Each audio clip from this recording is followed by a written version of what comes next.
ప్రభువు పేరిట మీ అందరికీ షలోం. ఈరోజు దేవుని వాగ్దానము.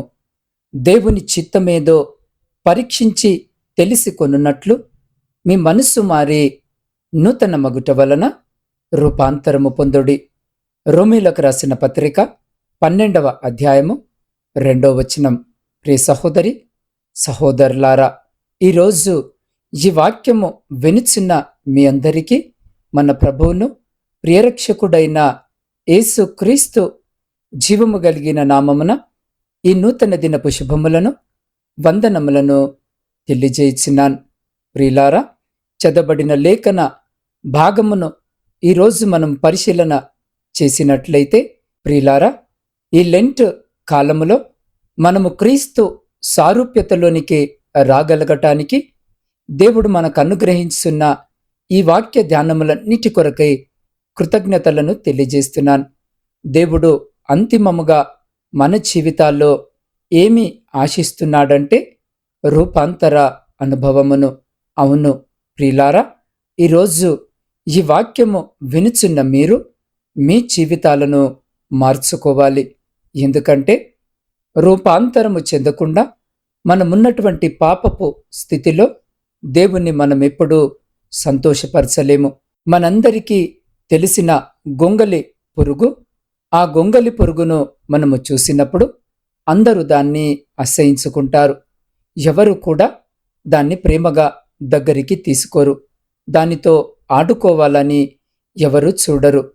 కారణము ఏమిటంటే దానికున్నటువంటి రూపు, లేకపోతే దానికున్నటువంటి ఆ ఆకారము ఏదైతే ఉందో, ఆ గుణాలు ఏవైతే ఉన్నాయో అవి మనిషికి అసహ్యాన్ని కలిగిస్తాయి. అందుకే దాన్ని ఎవరు కూడా ఆశపడరు, ఇష్టపడరు. కానీ అదే సీతాకోక చిలుకగా మారినప్పుడు, ఆ గొంగలి పురుగు రూపాంతరము చెంది అందమైన సీతాకోక చిలుకగా అది పరిణితి చెందినప్పుడు దాని కొరకై అందరూ కూడా ప్రయాసపడతారు. దాన్ని కావాలని, పొందుకోవాలని, ఆ సీతాకోక చిలుకను చేతిలోకి తీసుకోవాలని, దానితో ఆడుకోవాలని. అవును ప్రియ సహోదరి సహోదరులారా, నిజం. అందుకే పాపపు జీవితం ఎప్పుడు కూడా దేవునికి ఇష్టమైనది కాదు.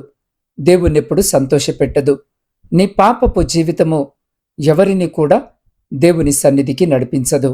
అందుకే ఈరోజు ఈ వాక్యము వినిచిన నీ మనసు మారి నీవు రూపాంతరము పొందాలి.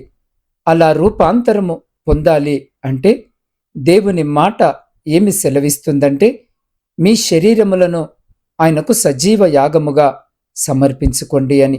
అవును ప్రియ సహోదరి సహోదరుడా, మీరు మీ జీవితాన్ని దేవునికి సజీవ యాగముగా సమర్పించుకోవాలి. అయితే ఈరోజు ఈ వాక్యము వినిచిన నీ జీవితము దేవునికి సజీవ యాగముగా సమర్పించబడి ఉందా లేదా అని పరీక్షించుకోవాలి. ఎందుకంటే ఎవరైతే దేవునికి తమ జీవితాలు సజీవ యాగముగా సమర్పించుకుంటారో, ప్రభువా ఇక నేను కాదు, నీవే నా యందు జీవించు అంటూ క్రీస్తును తమ జీవితాల ద్వారా ఎవరైతే ఘనపరుస్తారో వారు నిజముగా రూపాంతరము పొందినటువంటి వారు. అవును ప్రియ సహోదరి సహోదరుడా, ఈరోజు ఈ వాక్యము వినిచిన మీరు రూపాంతర జీవితము పొందారా లేదా ఆలోచించుకోండి. ప్రియ సహోదరి సహోదరుడా, మీరు రూపాంతర జీవితమును కలిగి ఉన్నారు అనడానికి నిదర్శనము మీ యొక్క జీవితములోని కొన్ని గుణలక్షణాలు ఉన్నాయి. అవేంటో ఇప్పుడు నేను మీ ముందు ఉంచాలని ఇష్టపడుతున్నాను. మొదటిగా మనము గమనించినట్లయితే, ఎవరైతే రూపాంతర జీవితము కలిగి ఉంటారో వారు పరిశుద్ధ జీవితమును కలిగి జీవించడివారు. వారు తమ జీవితమును పరిశుద్ధముగా ఉంచుకోవాలని వారెల్లప్పుడూ ఆశపడేవారుగా ఉంటున్నారు. అందుకే పౌలు భక్తుడు కొలసి సంఘానికి రాస్తూ అంటున్నటువంటి మాటను గనక ఈరోజు మనము ఆలోచన చేసి పరిశుద్ధ లేఖన భాగములో చదివినట్లయితే, కాగా దేవుని చేత ఏర్పరచబడిన వారును పరిశుద్ధులను ప్రియులైన వారికి తగినట్లుగా మీరు జాలిగల మనస్సును దయాళుత్వమును వినయమును, సాత్వికమును, దీర్ఘశాంతమును ధరించుకొనుడి అన్న వచనము ప్రకారము ప్రియ సహోదరి సహోదరుడా, దేవుని చేత ఏర్పరచబడిన బిడ్డలుగా మనమెలా ఉండాలంటే, ఏర్పరచబడిన వారు పరిశుద్ధులుగా ఉండాలి. ఈరోజు నా జీవితము పరిశుద్ధమైనదిగా ఉందా? పరిశుద్ధమైనదిగా ఉండాలని దేవుడు కోరుతున్నాడు. అలా మన జీవితాన్ని పరిశుద్ధముగా ఉంచుకుందామా? పైకి పరిశుద్ధముగా ఉంటే సరిపోదు. పైకి పరిశుద్ధముగా ఉండడానికి మనమేమి చేయాలో అన్నీ తెలుసు. కానీ దేవునికి కావలసింది అంతరంగము పరిశుద్ధముగా, నీ హృదయము పరిశుద్ధముగా ఉంచుకో. ఎందుకంటే నీ హృదయమే అనేకమైన పాపములు ప్రేరేపించబడడానికి కారణం. హృదయము నిండిన దానిని బట్టి నోరు మాట్లాడుతుంది అని లేఖనము సెలవిచ్చిన ప్రకారము, ప్రియ సహోదరి సహోదరుడా, నీ హృదయములో ద్వేషము, కలహము, అసూయ ఇవి నీవు కలిగి ఉన్నావు అంటే నీ జీవితము, నీ క్రియలు కూడా అలాగే ఉంటాయి. అందుకే పరిశుద్ధముగా ఉండాలంటే శరీరము కాదు కావలసింది, ఆత్మ పరిశుద్ధముగా ఉండాలి.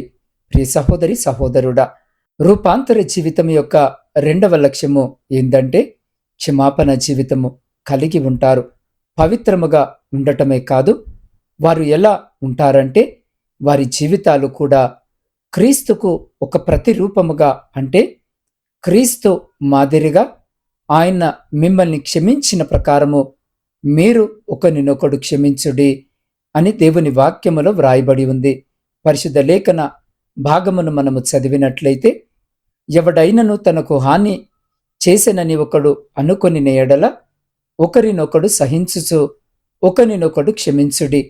ప్రభు మిమ్మును క్షమించినలాగున మీరును క్షమించుడి అన్న వచనము ప్రకారము, ప్రియ సహోదరి సహోదరుడా, యేసు క్రీస్తు ప్రభువారు తన జీవితంలో ఎప్పుడు కూడా పాపిని ఆయన ద్వేషించలేదు. పాపిని ఆయన ఎప్పుడు దూరముగా ఉంచలేదు. ఆయన చేసిందంతా ఏంటి అనంటే పాపిని ప్రేమించాడు, పాపమును ద్వేషించాడే గాని పాపిని ప్రేమించాడు. ఈరోజు ఈ వాక్యము వినిచిన మనము కూడా మనకు ద్రోహము చేసిన వారిని, మనకు హాని కలిగించిన వారిని, మనల్ని ఇబ్బంది పాలు చేసిన వారిని, మనల్ని దూషించిన వారిని మనము క్షమించగలుగుతున్నామా లేదా ఆలోచన చేసుకోవాలి. నీవు క్షమించగలిగితే నిజముగా అది ఎంతో గొప్ప విషయము. దేవుని పిల్లలు రూపాంతర జీవితము కలిగినటువంటి వారు చేయగలిగింది ఏంటి అనంటే క్షమాపణ అన్నది కలిగి ఉంటారు. మనందరికీ తెలుసు ప్రియులారా, 2000 సంవత్సరములో గ్రామ్స్టేన్ ఒరిస్సా ప్రాంతములో ఆయనను, ఆయన కుమారులను పెట్రోల్ పోసి కాల్చి చంపేశారు కొంతమంది. ఆ విషయానికి సంబంధించి కోర్టులో కేసు విచారణ జరుగుతూ ఉన్న సమయంలో ఆ జడ్జి గారు స్టెయిన్ గారి భార్య వైపు చూస్తూ, అమ్మా, నీ కుమారులను, నీ భర్తను మేము తిరిగి తేలేము, నువ్వు ఏమి చేయమంటావో చెప్పు. నీ భర్తను చంపిన ఈ వ్యక్తులకు ఏ శిక్ష వేయాలి అని ఆ జడ్జి గారు ఆమెను అడిగిన ఆ సమయంలో ఆమె ఒక్కటే ఒక మాట చెప్పింది. ఆ మాట ఏమిటంటే, నా ప్రభు నన్ను క్షమించినలాగననే నేను కూడా వారిని క్షమిస్తున్నాను అని చెప్పింది. దేవునికే మహిమ కలుగునుగాక. అవును ప్రియ సహోదరి సహోదరుడా, ఈరోజు ఈ వాక్యము వినిచిన నీవు నేను ఆ మాట చెప్పగలమా? మనం ఈ మాట నిజముగా క్రీస్తు సారూప్యతలోనికి వచ్చిన వారు మాత్రమే ఈ మాటను చెప్పగలరు. ప్రియ సహోదరి సహోదరుడా, అలాగే మనము గమనించినట్లయితే రూపాంతర జీవితమును కలిగినటువంటి వారు వాక్యానుసారమైన మనసు కలిగి ఉంటారు. భూ సంబంధమైన విషయాల కంటే దేవుని వాక్యానికి ప్రాధాన్యతనిస్తారు. అనగా లోక ఇచ్చలు, సుఖభోగముల కంటే దేవుని వాక్యమునకు ప్రాధాన్యతనిస్తారు. అందుకే పరిశుద్ధ లేఖన భాగమును మనము గమనించినట్లయితే సంగీతములతోనూ, కీర్తనలతోనూ, ఆత్మ సంబంధమైన పద్యములతోనూ ఒకరినొకడు బోధించుచు, బుద్ధి చెప్పుచు, కృపా సహితముగా మీ హృదయములలో దేవుని గూర్చి గానము చేయుచు సమస్త విధములైన జ్ఞానముతో క్రీస్తు వాక్యము మీ హృదయములో సమృద్ధిగా నివసింపనీయుడి అన్న వచనము ప్రకారము దేవుని వాక్యము మన హృదయాలలో సమృద్ధిగా ఉందా అని మనము ఆలోచన చేసి పరిశీలన చేసుకోవాలని దేవుడు ఈ నూతన దినములో మనతో మాట్లాడుతున్నాడు. ప్రియ సహోదరి సహోదరుడా, రూపాంతర జీవితము క్రీస్తుకు అంగీకృతమైనది. ఈ లెంటి కాలములో మనము క్రీస్తు సెలవు చెంత రూపాంతర అనుభవంలోనికి నడిపించినట్లుగా పరిశుద్ధాత్మ దేవుడు తన కృప సహాయమును మనకు అనుగ్రహించి అట్టి రీతిగా మన జీవితాలను మన కుటుంబాలను సరిచేసుకుంటున్నటువంటి గొప్ప కృప ధన్యత దేవుడు ఈరోజు జీవాక్యము వినిచిన్న మీకును మీ కుటుంబమునకును మరి మీ ప్రియులగు వారికి ఇప్పుడు ఎల్లప్పుడూ సదా ఎల్ల కాలము దయచేసి మిమ్మల్ందరినీ ఆయన తన కనికరము కలిగిన రెక్కల చాటున సంరక్షించి కాపాడును గాక. ఆమెన్.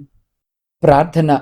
సర్వమును సృష్టించి సదా ఏకరీతిగా పరిపాలించిన మా ప్రియ పరలోకపు పరమ తండ్రి, మీ జీవము కలిగిన నామానికి స్తుతులు స్తోత్రాలు వందనాలు. అయ్యా, ఈ ఉదయకాలమున మరొక మారు నా తండ్రి మీ పరిశుద్ధ లేఖన భాగము ద్వారా మీరు మాతో మాట్లాడి రూపాంతర అనుభవం యొక్క విశిష్టత ఏంటో మాకు బోధపరిచారు. అయ్యా, మీ పిల్లలముగా రూపాంతర అనుభవము కలిగి ఉండాలని మీరు మాకు బోధించారు. మీకు స్తుతులు స్తోత్రాలు. అయ్యా, మరొక మారు ఈ 40 దినముల శ్రమ కాలములో ఎవరైతే ప్రభువా మీ సన్నిధిని ఆశ్రయిస్తున్నారో, మీ వైపు చూస్తున్నారో, వారిని సిలువ సారూప్యతలోనికి మీరే నడిపించమని మీ పాద సన్నిధిలో వేడుకొనుచున్నాం. దేవా, ఈరోజు జన్మదిన వివాహ వార్షికోత్సవాలు జరుపుకొంచున్న ప్రతి బిడ్డ కొరకు ప్రార్థిస్తున్నాం.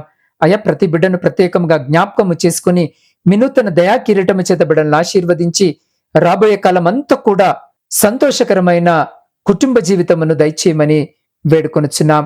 దేవా, శారీరక మానసిక బలహీనతలతో బాధపడుతున్న ప్రతి బిడ్డ కొరకు ప్రార్థిస్తున్నాం నాయన. అయా, ఈ దినాన బిడ్డలందరినీ మీరు దర్శించి మా కోసం గాయపడిన మీ పరిశుద్ధమైన హస్తముతో తాకి సంపూర్ణ ఆరోగ్యమును బిడ్డలకు దయచేయమని వేడుకొనుచున్నాం. దేవ, శాంతి సమాధానాలు లేని కుటుంబాల కొరకు ప్రార్థిస్తున్నాం. విడిపోయిన విచ్ఛిన్నమైన కుటుంబాల కొరకు ప్రార్థిస్తున్నాం. ప్రత్యేకముగా ఈ దినాన బిడ్డలతో మీరు మాట్లాడి బిడ్డల మధ్య శాంతి సమాధానము ఐక్యత ప్రేమ నమ్మకము విశ్వాసమును కలిగించి విడిపోయిన విచ్ఛిన్నమైన ప్రతి కుటుంబమును తిరిగి కట్టుమని వేడుకొనిచున్నాం. దేవ, ప్రపంచ శాంతి కొరకు ప్రార్థిస్తున్నాం. ఎక్కడైతే యుద్ధ వాతావరణం నెలకొని ఉందో నా తండ్రి, ఆ ప్రజల మధ్య, దేశాల మధ్య, నాయకుల మధ్య మీరు శాంతి సమాధానాలను కలిగించమని మీ పాద సన్నిధిలో వేడుకొనిచున్నాం. దేవా, ఈ సమయంలో వాక్యము విని ఈ ప్రార్థనలో ఏకీభవిస్తున్న నాత్మీయ కుటుంబంలోని ప్రతి బిడ్డ కొరకు ప్రత్యేకంగా ప్రార్థిస్తున్నాను. అయ్యా, దినాన బిడ్డలందరినీ మీరు జ్ఞాపకము చేసుకోండి నాయన. అయ్యా, ఏ బిడ్డ ఈ అక్కర చేత వారి ప్రార్థన మనవులను నాకు తెలియజేస్తున్నారో వాటన్నిటినీ నీ పాద సన్నిధిలో పెట్టుచున్నాను.